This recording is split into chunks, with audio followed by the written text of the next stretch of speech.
night, it's a beautiful night, and we call it Bella Notte.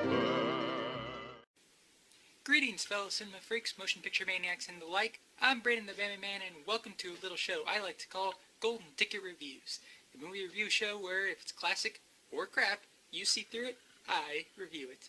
Now, I know what a lot of you guys are probably thinking to yourselves at this moment in time. What is this guy thinking? Creating a full-on movie review series when we already have such reviewers as Bob Show, The Unusual Suspect, and such. Well, simply put, I have always been a huge lover of movies, guys, and wanted to find an outlet to express my film-loving side, and felt what better place than the internet. Insert clever comeback here. Anyway, I decided for my very first episode of this show to review something near and dear to my heart. Disney movies.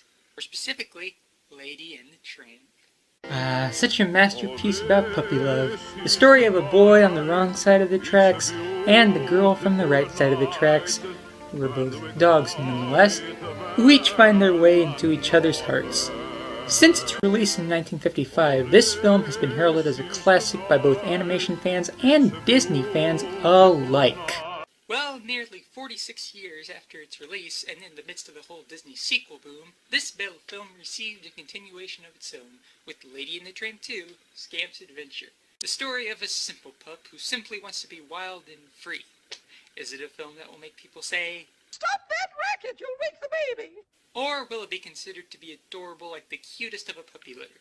Well, grab your finest can of SpaghettiOs, because Carinos may not deliver in this internet time span. This is Lady and the Tramp 2, Scamp's Adventure. So our movie begins and takes place in July 1911, and, in grand Disney fashion, we get a big over-the-top musical number. Next of kin or next door neighbor, happily we pull our labor to. And our family picnic, July 4th picnic, Independence Day. Am I the only one who feels like they just popped in a copy of Wall-E? Put on your Sunday clothes, there's lots of world out there. Get out the brilliantine and dime cigars. Here we meet our main human characters Jim, Deer, and Darling as they return home from a day of fun with their dogs and their respective pups. We also see that apparently Lady is actually being voiced by the voice of the Little Mermaid herself, Jodie Benson. Darling, and with Jim, dear, we've made a home from which we'll never roam. And the voice given to Tramp is none other than the vocal stylings of Mr. Johnny Bravo himself, Jeff Bennett. Why would we when we're so contented here? Next you'll be telling me the kid who voiced Nemo also voiced Bambi. Yeah, crap! This is our main character, Scamp, voiced by a party of 5, Scott Wolf. And honestly, he does a pretty good job with his voiceover. Even at 33 years of age, Wolf manages to sound as energetic as any kid would be, and is youthful in his delivery. Well, then I'm glad I'm a wild dog. Didn't you ever feel this way? Name's Scamp. In any case, it's a better choice for voiceover than this. Oh, hey, Audrey. Hi.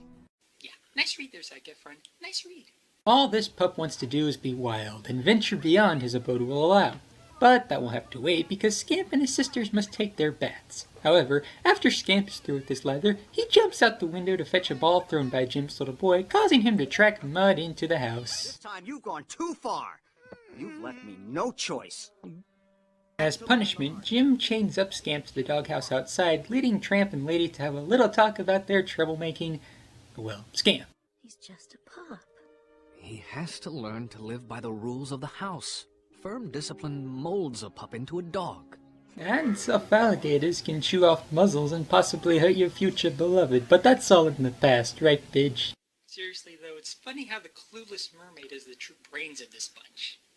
I'm just trying to protect him. He'll understand someday.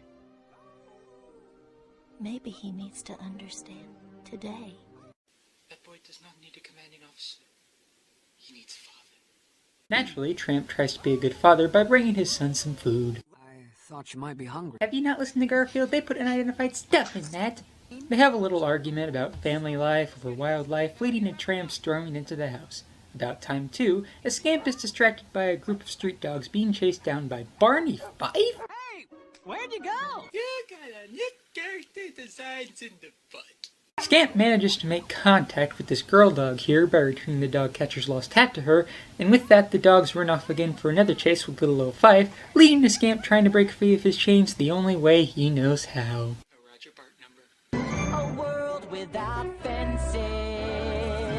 Honestly, while I do like this song, this scene begs the question of how long is the chain that Scamp is being held by, and why does a song that lasts 2 minutes take several hours to sing? Must resist Hakuna Matata joke. Must resist Hakuna Matata joke. Well, after this little unidentified number, Scamp breaks free and runs off to find the pack of dogs he saw earlier and only manages to catch the girl dog in an alley. Her name is Angel, voiced beautifully by Alyssa Milano, who ironically was actually engaged to Scott Wolf in real life until they were separated. This shouldn't be awkward at all. This must be your diploma from the School of Hard Knocks. Yeah, class of 1910. Got all A's for absence. He tries to show off his street dog moves. Nice. But unfortunately, gravity is not his friend. You've got your own style, don't you, Tenderfoot? Why are things so heavy in the future? Is there a problem with the Earth's gravitational pull? What? So while we see that Lady has in turn seen that her son has run off to possibly join the cast of a corgi line, Scamp has found the pack of dogs in their natural habitat. A junkyard that looks like the canine set of cats.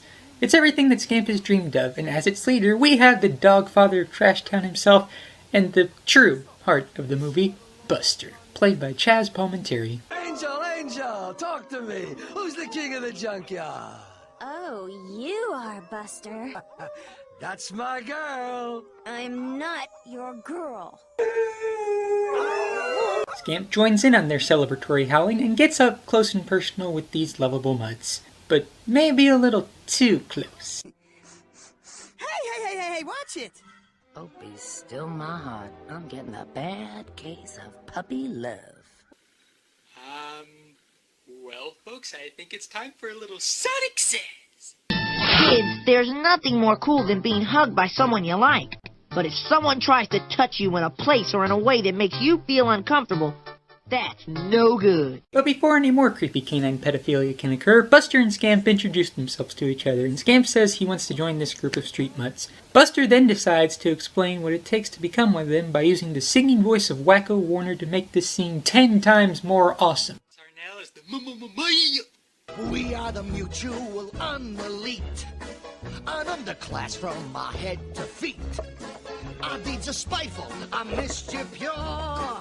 We got a natural disorder for which there's no cure. Down to the junkyard. You know, with Scamp being tossed around in this scene, I think this deserves more appropriate music. And snap the plank and boot the marble right down the chute. Now watch it roll and hit the pole and knock the ball in the rubber duck tub, which fits the man into the pan. The trap is set. Here comes the net. Buster decides he'll let Scamp join the team after giving him a test to prove his junkyard dogness, which Scamp is all for. I got faith in you, kid. It's just a little test to prove you can stand on your own four paws. Easy. I'm not afraid of anything. That's what I like about you, kid. You got spunk. You got spunk and moxie. Meanwhile, back at Leave It to Darling, we see Scamp's family preparing to go out and search for him, and the little ones are having a meeting about him, in a typical sibling fashion. Scamp is gonna get into so much trouble when he gets home. I bet he gets a slipper right across his great big fat... Juicy pieces of steak, which will be in our bowls come dinner time once we find our adorable brother. Oh, hi Mom, I didn't catch you leering. How are you? Where is Scamp though? He's being given his first test, which is to steal a tin can away from a canine who I'm certain is the distant cousin of Kong from Feliday. Naturally, the mutant dog gives chase after Scamp, and Barney Fife also gives chase, capturing Angel instead. Good thing Scamp is there to rescue her. However, the dog catcher does manage to catch Mutant Dog, and Angel thanks Scamp for his actions. The dogs then decide to go hang around elsewhere.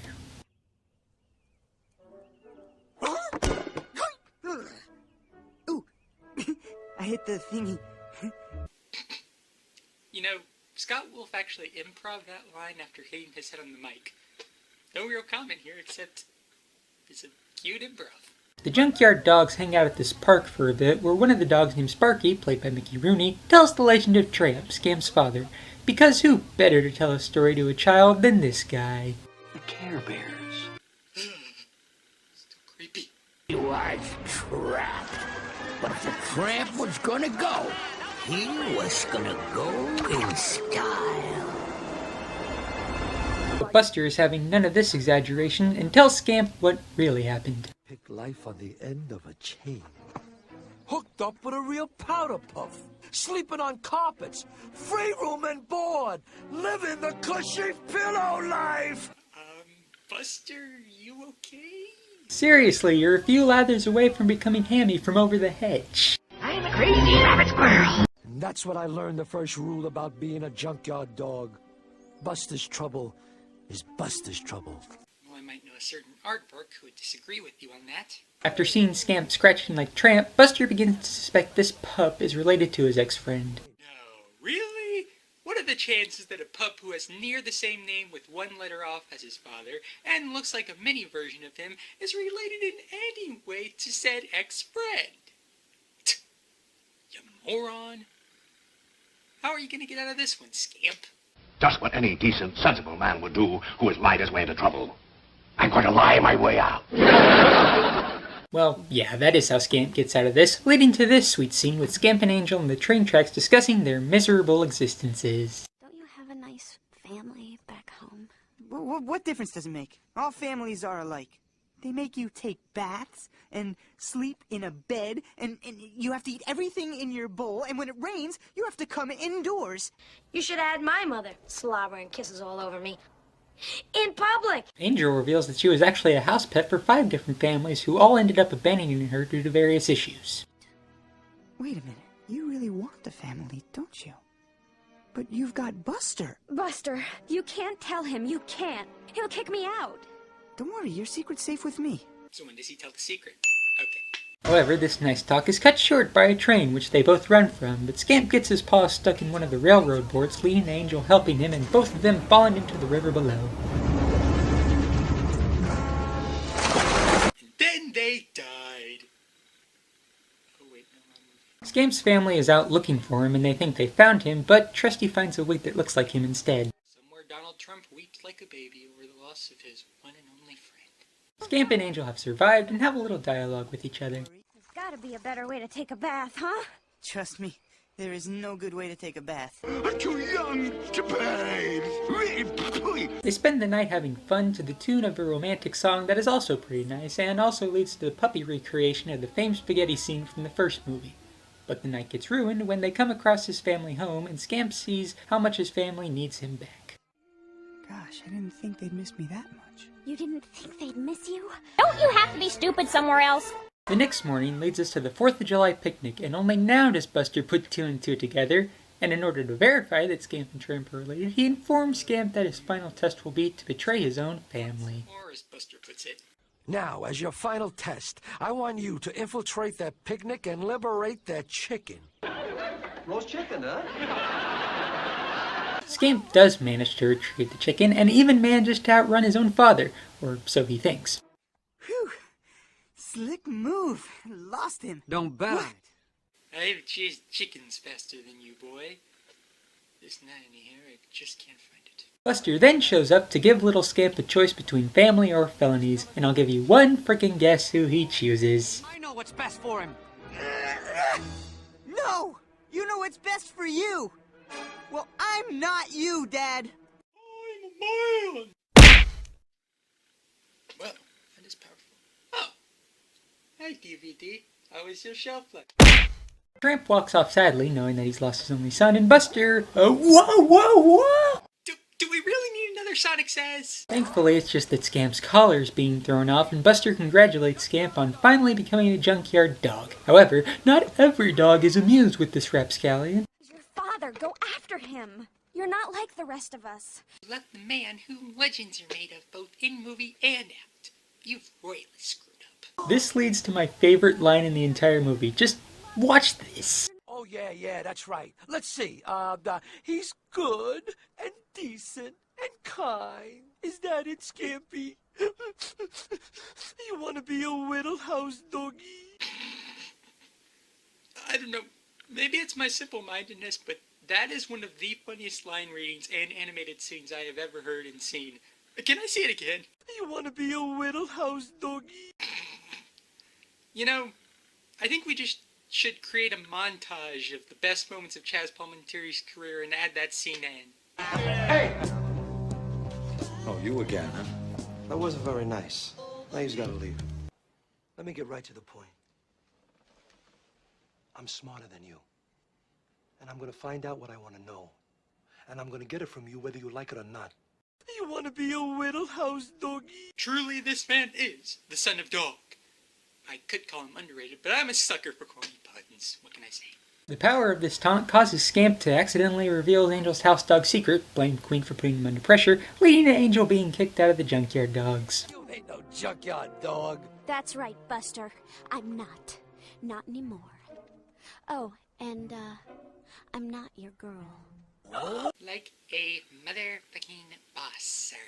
Scamp tries to fix his mistake by running after Angel. Buster, seeing this, decides to keep enacting on his Tramp revenge by setting up a trap using his own friend as live bait to get Scamp, now without a collar, captured by Barney Fife.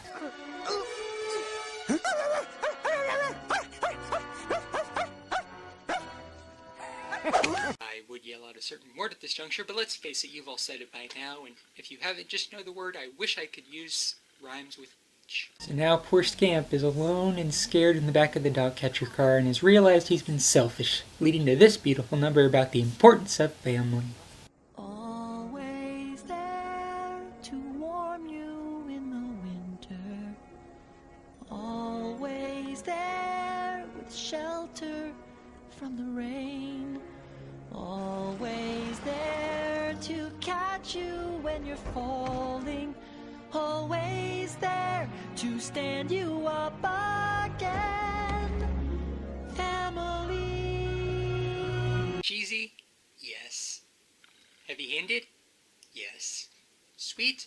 Unabashedly, yes. Luckily, Angel manages to spot Scamp on his way to the pound and tracks down Tramp to help her break Scamp out. They'll have to hurry though, Scamp has to share a cell with an old friend. Long time no see, huh? Yeah! Tramp manages to arrive in time to fight off the canine from the back alley room, and Scamp, trying to help his father, is knocked out unconscious.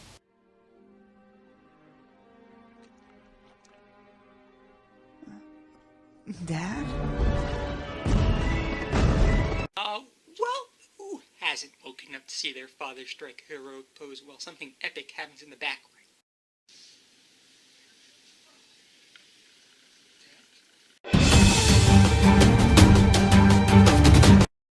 You can practice that move all you want, but you know it'll always look corny.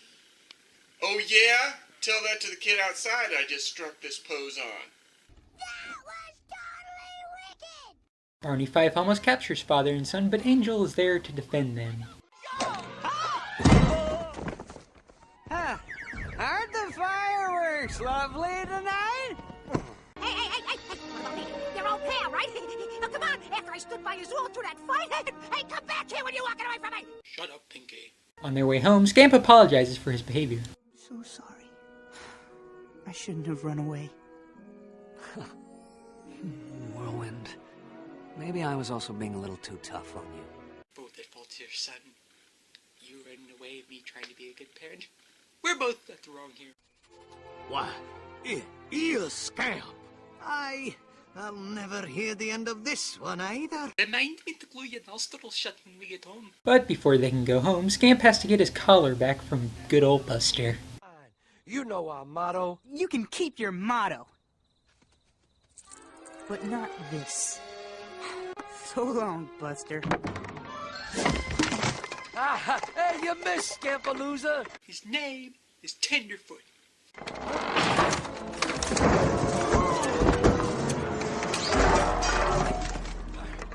It's a good look for you, Buster.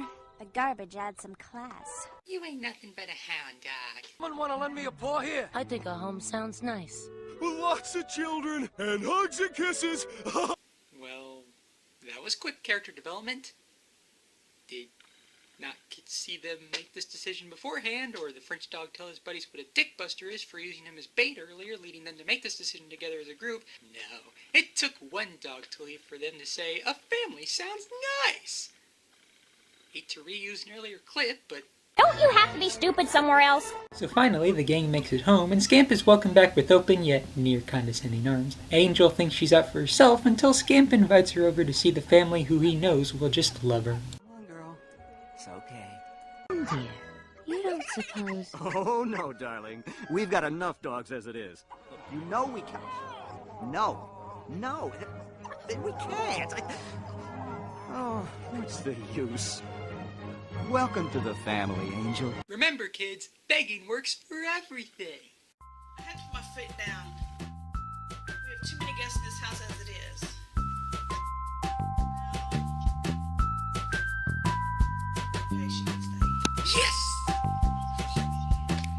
So Angel is welcomed into the family, and the movie ends on a note of impotent rage face. And the moral of the story, kids, is when an actor from Oogie Loves invites you to join a gang, you say... No! Well, that was Lady and the Tramp 2, Scamp's Adventure, and despite all my snark, I actually do still kinda like it.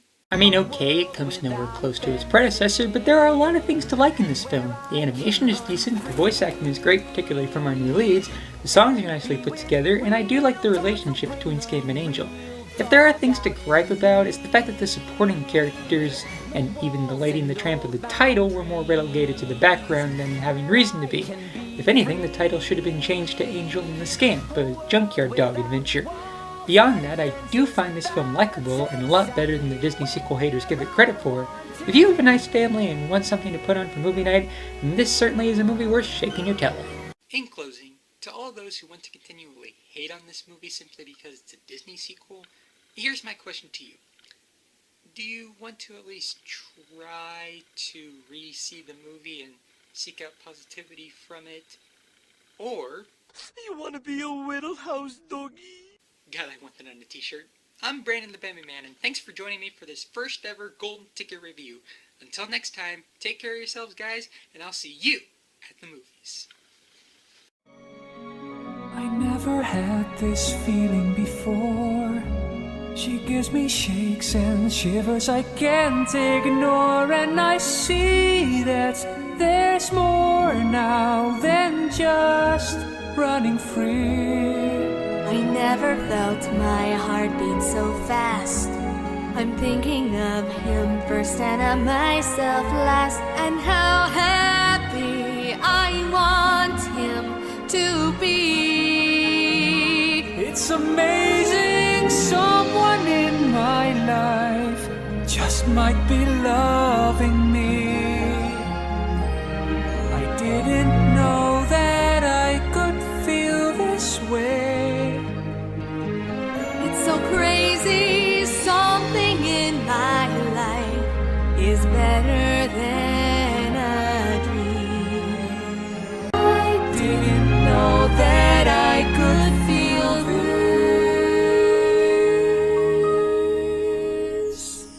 way.